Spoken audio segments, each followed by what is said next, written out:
It's the first signs of what really, I think, emerges now as Trump's foreign policy, which is Israel is not only an asset, it is actually an anchor to American power in the region. And the more Israel understands its regional role and employs its power to secure its part of the Middle East, the more that helps the United States and helps us focus elsewhere in the world.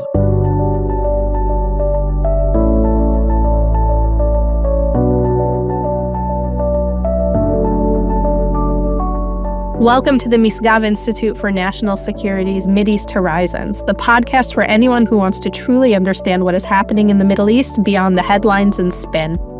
I'm Lahav Harkov, your co-host, a Misgav Senior Fellow, and Senior Political Correspondent for Jewish Insider. Misgav Institute Executive Director Asher Fredman, our usual co-host, is not available this week. But hopefully he'll be back next week. And we will continue to bring you fresh insights into the most critical developments in Israel and the Middle East. So please subscribe and follow wherever you listen to podcasts to keep up to date and ahead of the curve on everything connected to the Middle East. You can reach out to us with comments and suggestions at mideasthorizonspodcast@gmail.com. We read and respond to all of your comments. Thank you to those who have sent us feedback. I am not going to do another monologue this week. We're going to go straight to our guest who was super, super interesting. I thought of calling him, and we have analyst David Wurmser, who I thought of calling because of a few things that have been in the news. Number one, the recent passing of Vice President Dick Cheney. And number two, there have been all these strange conspiracy theories going around some of the darker corners of the internet. Some of the people who have been very critical of Israel in the U.S., critical to the point of just being anti-Israel, and they've been tying Israel to the Iraq War, which, for those of us who lived through it, know that that's absurd. And so I wanted to bring someone on who really knew, who was really sort of in the rooms where decisions were made. So we have analyst David Wurmser, who's an American foreign policy specialist and a member of the Misgav Institute's board. Wurmser was a Middle East advisor to former Vice President Dick Cheney and a special assistant to John Bolton in the State Department. And we are very excited to have him on the podcast this week.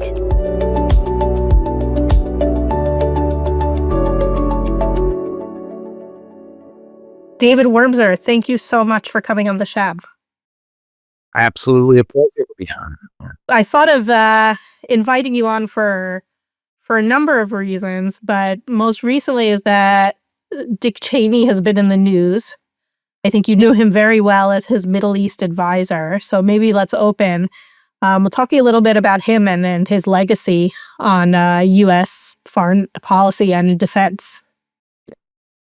Yeah, I mean, those of us who knew him knew kind of a different figure than the public persona that he's been sort of portrayed as. One, he was actually quite soft-spoken and quite kind, but also he was a man of ideas. But by that I mean not ideology.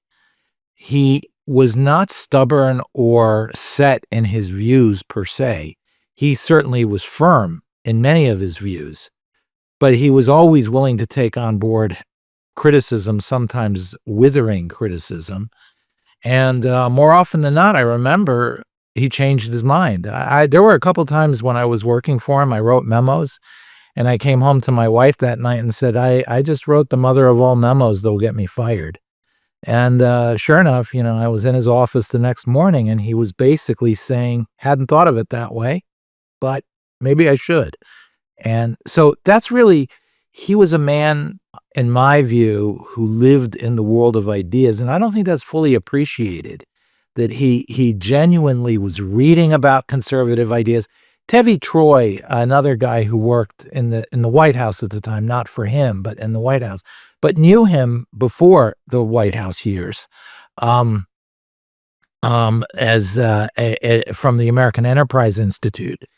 Tevi went on to become in health and human services and so forth in the Bush administration and the Trump administration. He knew Vice President Cheney pretty well too, and that's one thing he's been making a point about in his public comments, and I have to really reinforce that. He's a man of ideas who very deeply cared about the coherence and getting it right from a conservative point of view? I was a teenager, basically growing up in America during the Iraq War. And I was pretty right-leaning on these things anyway. From 9/11, I saw it from my mother's Israeli, so I saw it from the, broader picture of terrorism in the Middle East. But a lot of my peers and just the way Dick Cheney was portrayed, they saw him as almost like a cartoon villain. Was that something that bothered him?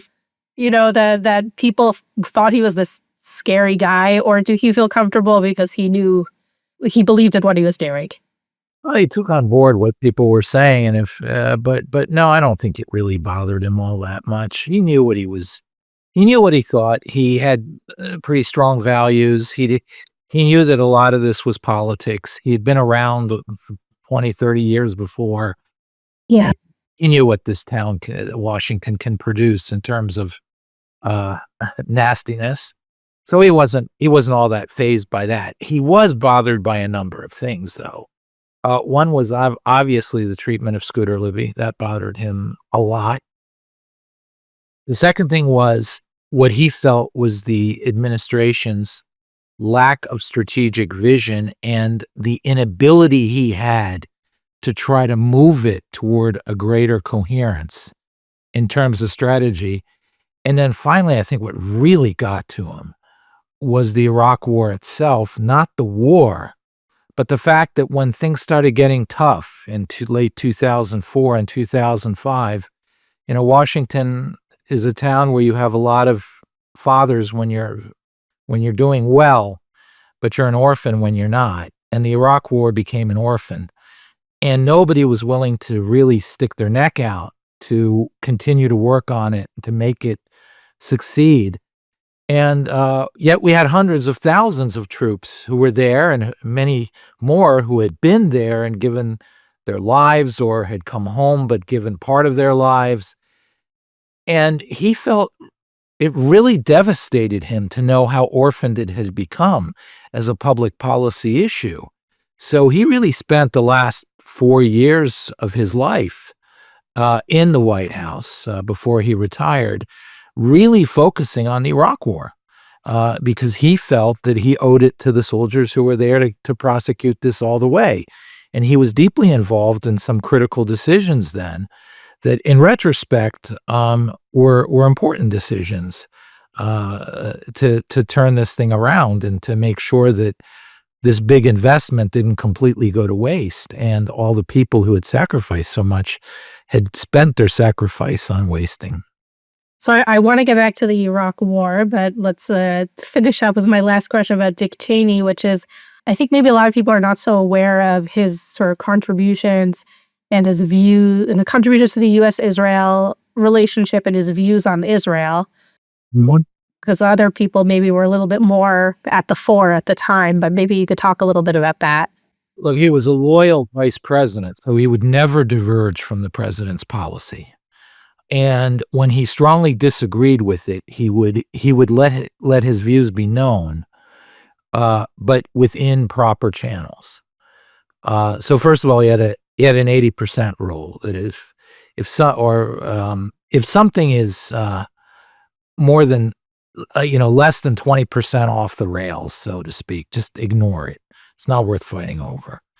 More than that, you try to help, you try to bend it, and if it's really off the rails, you fight it, but you fight it, as I said, through the proper channels.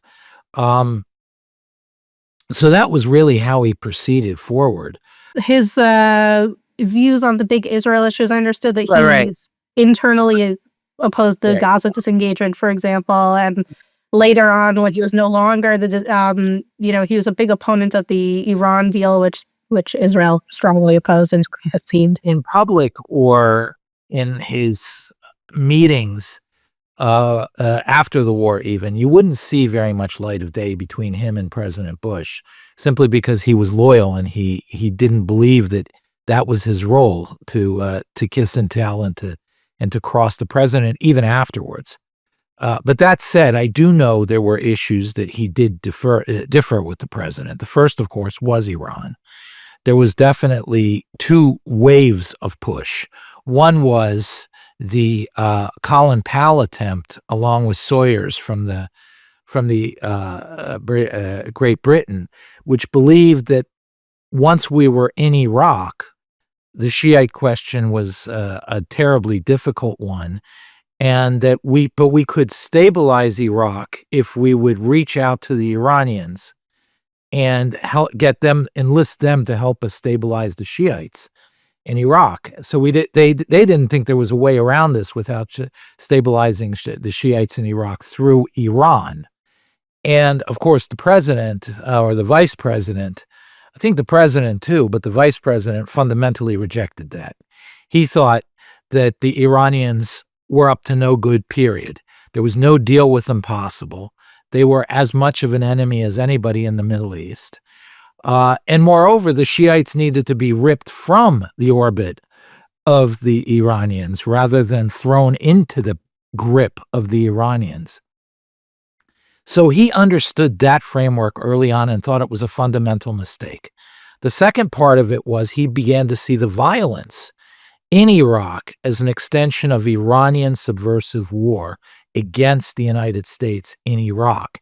And while, again, Colin Powell, therefore, would try to appease the Iranians to come to a deal, he felt that Syria and Iran were fundamental enemies, and that therefore this only highlighted the issue that the United States has to consider seriously how to fight this subversive war that Iran has thrust on us.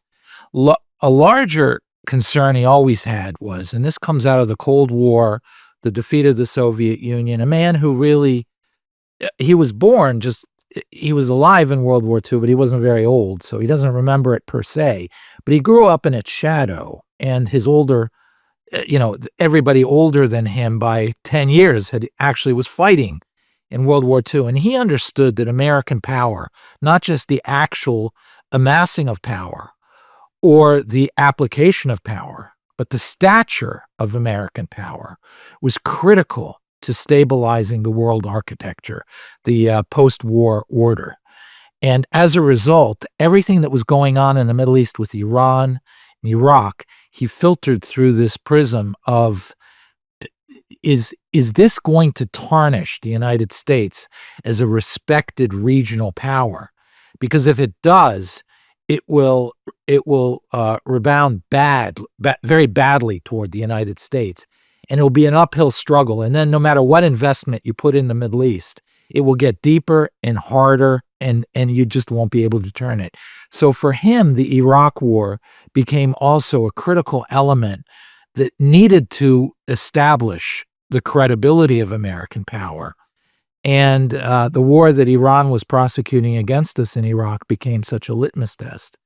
Then in that framework, of course, you could understand where he was on the nuclear program. He was not for the Paris Accords. He was very much upset by the tripartite letter that Iran received from Britain, the United Kingdom, and France.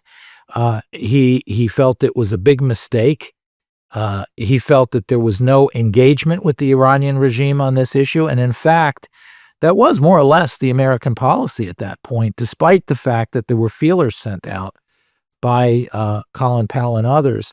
The problem was the Europeans understood this, and they tried to isolate Colin Powell inside the U.S. government. But he was definitely against this whole diplomatic process with the Iranians. He felt they had cheated enough. The evidence was there. Those who want to see it will see it. And that we have to move toward taking it out of the IAEA to the UN Security Council and moving toward sanctions. As far as this engagement, he never said anything overtly this way or that way about this engagement. But I do remember one meeting which we had. It was me and my immediate superior, John Hanna, and his advisor, Scooter Libby, along with Vice President Cheney. And we were meeting with Mayor Dagan, and he expressed grave concerns that disengagement was not properly thought through. Again, he actually projected onto Israel the same sort of image that he had toward the United States, that Israel's stature was critical to Israel's deterrence, that Israel's stature was critical towards stabilizing its part of the Middle East. And he was very concerned that this engagement could be seen as weakness. And as a result, he expressed some concerns about that. He didn't express opposition. He expressed concerns that this is an issue that needs to be addressed and that he was worried about it. And arguably, he was probably right. I mean, a lot of things were poorly thought out, let's say, with the way the disengagement ended up happening. So I want to go back to the Iraq War. For more than 20 years, there's been a public conversation in the U.S. about it, but I feel like it's become very loud lately. A lot of talk about the legacy of the Iraq War, and specifically voices who have been blaming Israel for it in the right-wing podcast sphere. I don't even know if we want to call them right-wing, but in the podcast sphere. And I was wondering if you wanted to sort of set the record straight about where things were between Israel and the U.S. relating to the Iraq War. In a nutshell, all these public debates about it are off base. Israel opposed it. Israel did not think it was a good idea. We got an earful from Mori Lubrani. We got an earful from Farkash. We got an earful from Sharon. We got an earful from a lot of Israeli officials who simply thought we were not focused on the right things. There were two elements to the critique from Israel. First of all was it's the wrong enemy. You should be worried about Iran, not Iraq.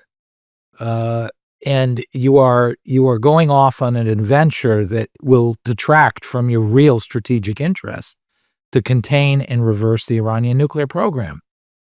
The second part of it was, this whole freedom agenda. Israel was far more skeptical toward it and felt that we were building way too much on a free Iraq on two levels. One is Iraq being reconstructed into a modern, more powerful country, even if free, was a strategic concern for Israel. They weren't convinced that that would necessarily be a friendly country. And the second thing is they believed that Ahmed Chalabi, we heard this over and over again from intelligence officials and so forth, they believed that he was aligned with, maybe even an agent of, Iran. So there really was nothing to the idea that Israel supported the war, or worse, finagled or manipulated America into a war with Iraq. They bitterly may be too strong a word, but they were vehemently opposed. There's no doubt about it. It's interesting you bring up Israel being opposed to the quote-unquote freedom agenda in Iraq. I feel like that's a pattern that continues with Israel, especially when it comes to the Palestinians, right? That Condoleezza wrote extensively in her book, right, about the U.S. trying to bring democracy to Gaza and then Hamas rising. The Trump administration's 2020 peace plan, and now in their Gaza plan, they talk about reform in the Palestinian Authority, and Netanyahu has made pretty clear that, yeah, I'll agree to these plans because I don't really think it's going to happen. But now the Trump administration and other countries of the world are really pushing something in Gaza, which in the immediate term or in the short to medium term might not be that, but in the long term is looking a little bit like the freedom agenda. Do you think that there's, even though it has new words, and surely President Trump would deny it if you asked him right out, but do you think that that's still a pattern that American foreign policy falls into when it comes to the Middle East, or do you think it's just more of a Palestinian thing? It's something we seem to fall into to some extent. But moreover, it's partly the problem of defining freedom. We define it too much around democracy and not about the building blocks of freedom upon which democracy can work, but without which they can't. And I think that, first of all, there was that big gap. The second thing is, again, going back to the Iraq War. On the eve of the Iraq War, I had lunch with Ambassador Jean Kirkpatrick. Many young people don't remember her. You are young enough, you may or may not, but you're also educated enough that you probably certainly do know who she is. But she was really a giant in the neoconservative movement in the 70s and 80s, the UN ambassador for the United States, and so forth. So I had lunch with her and I asked her, why you're really very quiet on the Iraq issue and you're really not backing it up. Why? And she said, listen, I've dealt with the Arab world a lot. And I was the voice of advocating freedom in Eastern Europe, in Asia, in Latin America. It is my career, it is my life, and my fundamental belief in the universal aspiration of freedom, except when it comes to the Middle East. And there, the Arabs try me, and they try my fundamental beliefs. And I can't, in good faith, believe that it will turn out right based on the value of freedom, which is a stunning statement from somebody as fundamentally committed to the freedom agenda as Ambassador Jeane Kirkpatrick had been. I think we really have to look at freedom as a project that will take a century or two. It is a movement toward a goal. It isn't something you can simply impose right now. One probably has to start first and foremost with decentralizing power and so on and so forth. And this is a long-term project. So in the Palestinian case, I think this idea of reform and self-determination is really way off base. Start first with reestablishing traditional, very local patterns of politics that actually are more connected to the reality on the ground. And then in a long period of time, something may develop. But to try to go straight toward a Palestinian state with a reformed government, which is sort of the attempt to square once again our liberal values with our commitment to Israel and commitment to freedom and the reality of that, it's not going to work. It's not going to work, but it keeps reappearing. I want to go back to your conversation with Jeane Kirkpatrick because I think it brings up a really interesting point, which is that neoconservative foreign policy, right? It really started out as in a way the freedom agenda, right? As mostly pushing back against the Soviet Union, but also other countries.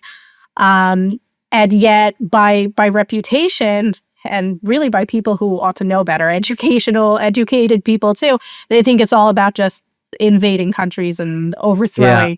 Maybe you can explain, as someone who's a pretty big figure, what neoconservative foreign policy means, and also maybe what's the difference between that and I think a more favored term among conservatives these days, which is realism. The neoconservative, I have a fairly purist view of what neoconservatism is, which is a group of people who moved toward the conservative side of the spectrum in the 70s, 60s, and 70s in rebellion against the New Left, who were largely students of Leo Strauss. But, let's use the more broad term, the more popular one, which is essentially just a very conservative, robust Reaganite foreign policy. And I think that's really the way to understand it. It was Reagan. And neoconservatism really has to be understood as a Cold War idea, namely that we fundamentally believed that the Soviet Union was a tyranny, did not represent the people of Eastern Europe. It was our main journals, things were called captive minds. There was a fundamental belief in the enslaving that had been undertaken by the Soviet Union of its people.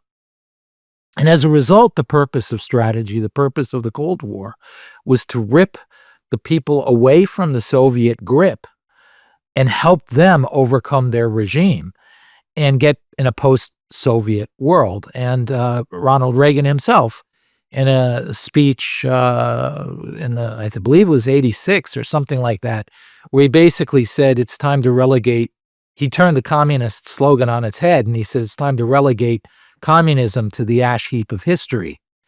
So there was this fundamental belief that America stood for freedom, but that was also our strategic aim. It wasn't just our values. It was a strategic aim, and what made us attack the Soviet system from within in a way that brought it down.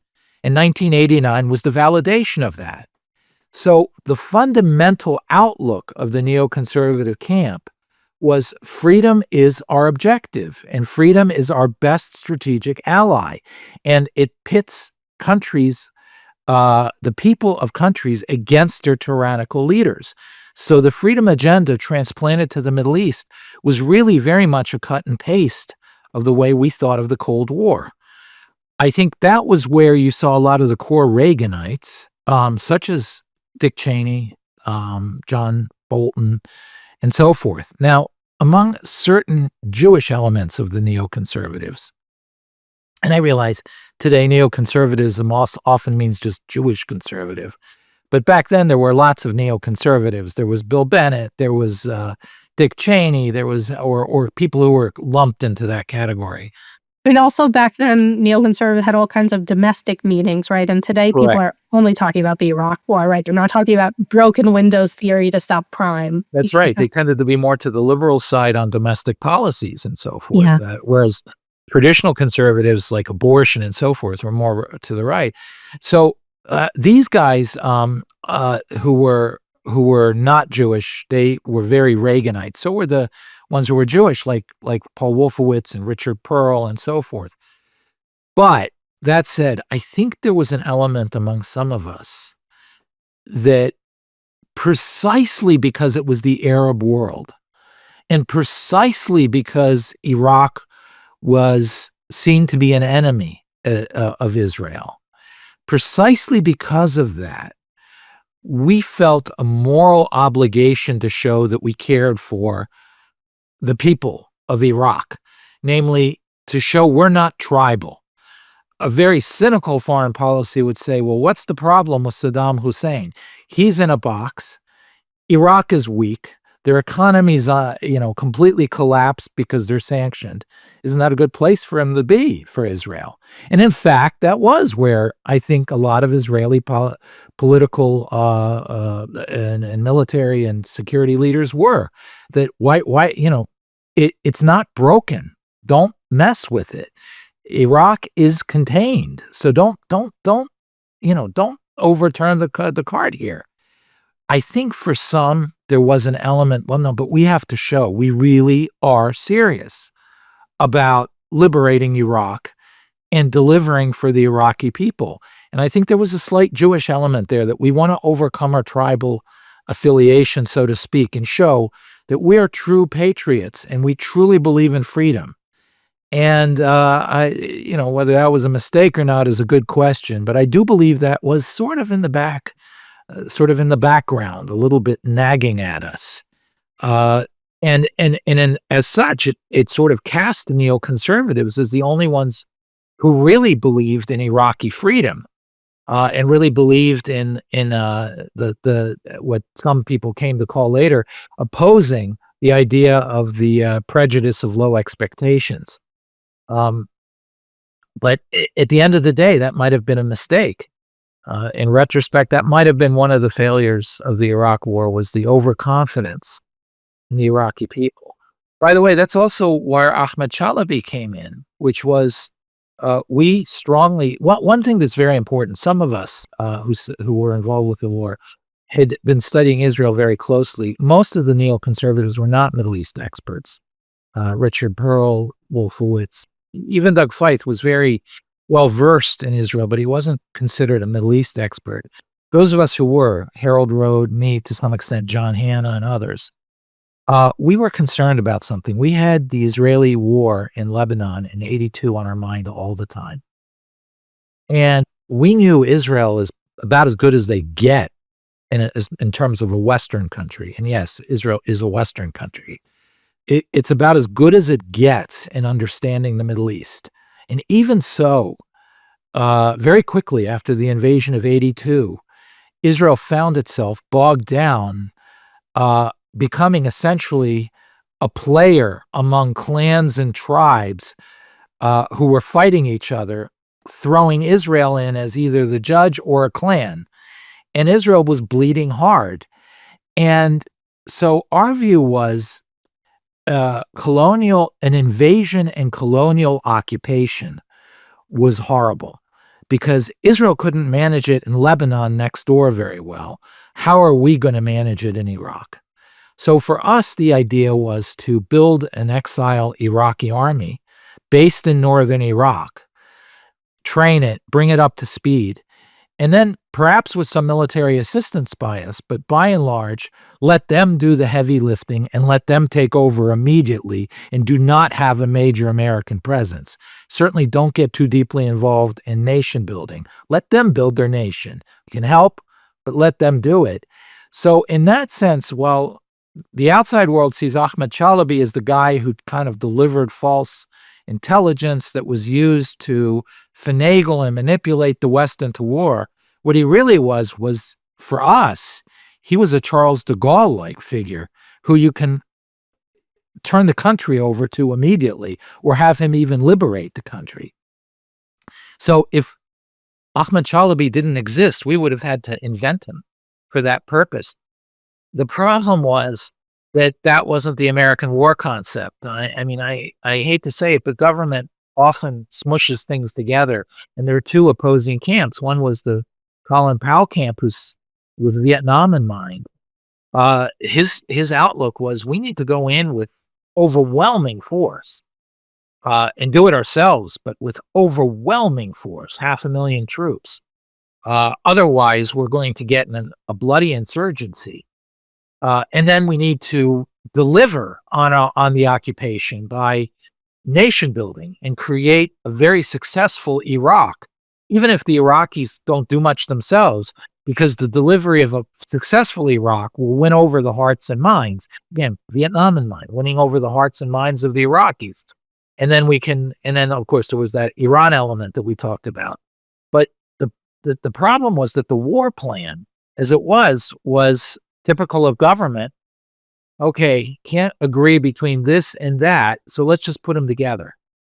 And what we got was what I call the 1973 war solution, which was, remember the Egyptians wanted to attack at 6 o'clock in the evening because the sun would be in Israel's eyes as they came over the canal, and that would be a big problem for Israeli troops.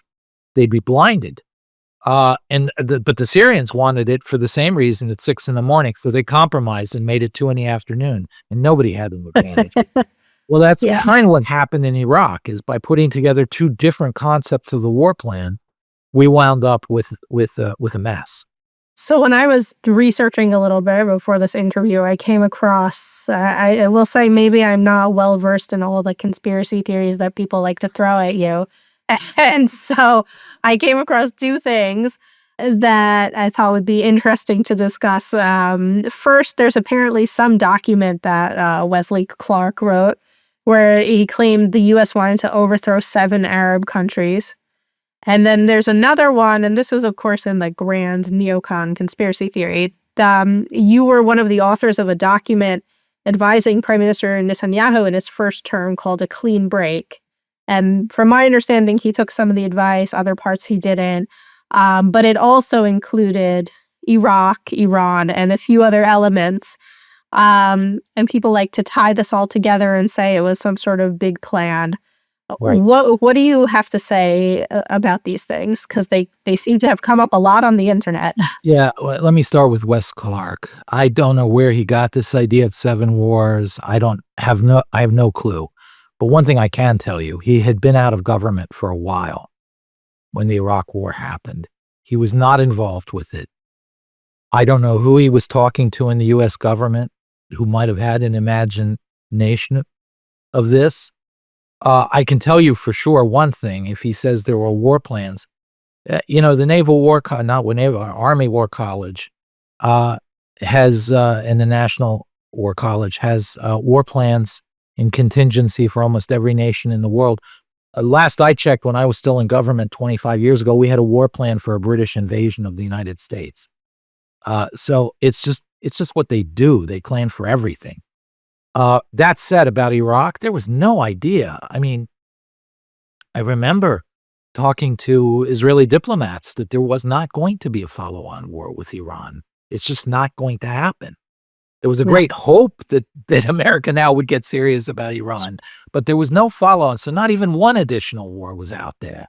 Not Syria, not Iran, not Libya, not North Korea, not anything. Now, were there countries we considered a threat? Countries that we believed the regimes were dangerous? Yes. I don't know how many, 6, 7, maybe, I don't know. But bottom line was there was no war plan, there was no invasion plan or anything of any of those. The second thing is about the clean break. There's a lot written about it by people who probably didn't read it. It's only 6 pages. It's not that hard to read. But the whole point of it is something that, frankly, Israel probably should be more upset about than Americans. It wasn't a war plan for Iraq. It outright said, do not invade Iraq. It said that we should work with the Jordanians. Remember, this is right after Hussein Kamal defected from Iraq, the cousin or son-in-law of Saddam, defected to Jordan, wanted to create a CIA-backed plan to overthrow Saddam. He worked with the Hashemite king Hussein. And then suddenly he decided to go back to Iraq, upon arrival he was executed. One of the great mysteries as to why he did that. But anyway, he did do that. This is why the Hashemites were involved. We had all these things about Shiites venerating the bloodline of the prophet. And of course, the Hashemites are the bloodline of the prophet. So you could return to the Hashemite sort of overlay of Iraq that had existed from 22 to 1958. You'd unify symbolically the Shiites and Sunnis, and you sort of work it through that way. There were these vague ideas. But the bottom line about the clean break was more than what it said about Iraq. It just said Iraq's a problem. It should be destabilized. Saddam's an enemy. But we need to work with Jordan and others, including the Iraqi National Congress, Chalabi, to do it. It said very specifically, do not invade. And the reason for it was, again, the 82 war and the looming memory of that war that we had. The interesting thing about clean break is it's the inversion of what people say it was. It was not an Israeli document to the United States to manipulate us into a grand strategic plan in the Middle East. It was an American document by Americans who understood the limits of American power to the new prime minister, Benjamin Netanyahu. Remember, this is 1996. Benjamin Netanyahu was just taking office at this point. Was this something that Netanyahu had asked for, or was it just like No, this was completely unsolicited advice. Mm-hmm. And basically, the point of it was, listen, Israel does not understand that it is graduating from a shtetl with a flag, defending itself admirably, but it was graduating to becoming a real country with real power and actually becoming a regional power. And it's the first signs of what really, I think, emerges now as Trump's foreign policy, which is Israel is not only an asset, it is actually an anchor to American power in the region. And the more Israel understands its regional role and employs its power to secure its part of the Middle East, the more that helps the United States and helps us focus elsewhere in the world and so forth. So the document as a whole is really an inversion. It's what can Israel do now that it's graduating to become a very important element of the Western alliance for real. What can it do now? Of course, it had served very admirably in the Cold War, but in the Cold War, it really took some heavy lifting by the United States at times, like in 1973. But before that, Israel, of course, had some French help. Before that, Israel did the unbelievable task of alone liberating itself in 48 to 56 and onward. But nonetheless, we had come to a point by 1996 where it was really one of the most important Western allies in the world because it carried water, whereas everybody else was draining, was more parasitical. Israel was a value added to the West. It was a force multiplier. It wasn't just a member of the Western Alliance. It was one of the most powerful and important members of the Western Alliance. Informing this was a different view of 1982 war than what Israelis held. For us, for me, Harold Rowe, others, Doug Feith, the 1982 war was a major act in the Cold War that helped defeat the Soviet Union. Forget about the long-term bogging down in southern Lebanon. Two critical things happened in 82. One, the air defense systems were obliterated by Israel without much effort.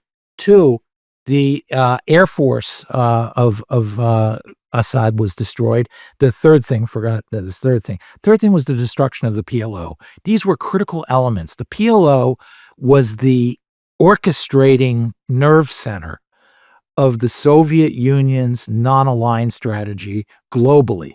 They were the ones who had, since the 60s, trained Shiite radicals that then became the Iranian Revolution. They were training all over the world, these terrorist organizations, this network of danger for the West.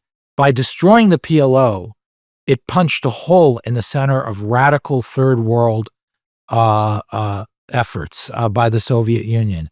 The second thing was, after 73, there was this perception in the West that the Soviet Union was winning. Winning because in 73, Israel's air force was grounded. And the entirety of America's strategy in Europe was based on a superiority of air power rather than ground forces. And that therefore the United States messed up. And we were really hurting. And all of a sudden, Israel came back in 82 and said, no. Western air power is still completely superior. And there's no contest. And that, again, upturned the whole European balance. And those two factors, and I've talked to Soviets after the Cold War ended, and they told me those were major elements that convinced them they cannot win and broke their confidence. So for us, the Israelis were such a critical element of the West. So the whole point of the clean break was to say, step up to the plate. Now you have responsibilities. Now you have power. You can do so much more with your power. It was the inverse of what people say it was.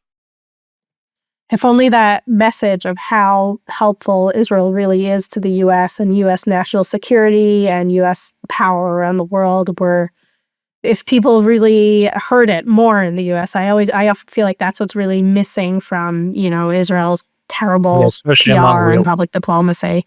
So I want to thank you so much for coming on the podcast. It's been fascinating. No worries. And we'd love to have you back sometime. Thank you, Lahav. It's been a pleasure and an honor.